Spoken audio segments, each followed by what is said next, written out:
Well, obviously it all started originally from the game. Rovio was a mobile games developer, and it was pretty early on. It was quite clear that something about the game, about the characters, about the world, really engaged fans in a huge way. And we were watching it grow from 1 million downloads to 10 to 100 to 1 billion, etc., and go forward from there. And a lot of hard work, inspiration. 52nd time we tried it with our game and made sure that nothing else was left to chance, and a little bit of luck to capture lightning in a bottle and make it a huge success. I've got to confess, I'm not a player, but I understand it's free to actually get the app. So how have you made money out of it? Well, of course, it depends on the platform. But on some platforms, it's free, fully, and ad-supported. On some platforms, it's a paid app, and there's a free version of it as well, a limited version. But of course, you can make money from free versions through advertising or microtransactions in application billing. And of course, for us, who are not only focusing on games, who do consumer products licensing, books and publishing, and location-based entertainment, and movies, and everything, basically, there's a lot of different ways how we can monetize those fans and people wanting to engage with the stories and the characters. Now, of course, you've been this huge success story, but ultimately it's all about Angry Birds, isn't it? So how do you keep at the cutting edge? How do you make sure you're not just a one-trick pony? Well, it's not about Angry Birds only. I mean, the Angry Birds have their nemesis, the Bad Piggies, and we've created a game about Bad Piggies already.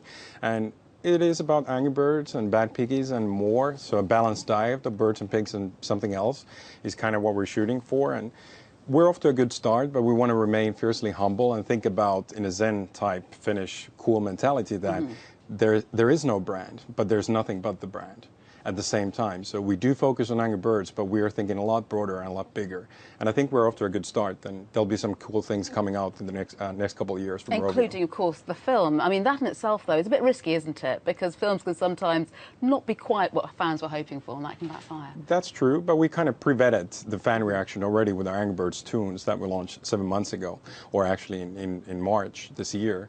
And we already have over 1 billion views in less than 7 months for that. And the fan reaction has been great for that type of content, and we have over 1 billion views on YouTube as well for our videos, our trailers, etc. So I do think the fans will be, highly delighted about the movie experience that we're bringing out on July 1st, 2016. Well, at the same time, though, you've had quite a high turnover at staff at senior levels recently, which has made some spectators think perhaps no longer is the company the one that is the go-to place, the one to watch. Your competitors are catching up. No, I actually think that it might be the other way around. We've actually brought in a lot more senior talent as well at the same time. I mean, there's a time for everything at various companies, and every company goes through different stages. Some people go and new people join in, and sometimes those new people might be even more experienced than the people who've left. So I do think that we are the go-to place in terms of having the biggest gaming brand in the world and the most played game in the world right now, and seeing how we've successfully branched out from the gaming world to entertainment. Yeah. And there's a lot of other areas and business avenues that we're looking forward to in the future. Can you give us an idea of what those are? I'm not going to make any big announcements or anything right now, but we are thinking broader than entertainment. There are other things that are important for us as company values: entertainment, education, and entrepreneurship overall. So there are things where we're looking at how we can leverage our brand and the kind of entrepreneurial and startup attitude that we have towards how we originally built the Angry Birds, how we can do the same for different types of industries that we've done already for online video, for example. Launching an in-game video channel that suddenly has 1.7 billion clients there. In all people's pockets. I mean, that's a completely new way to redefine the video business, and there are numerous different types of things that we're looking into how we can do the same thing in other industries going forward. I think that is a place to work for, that a lot of people will strive to get to, be part of that story.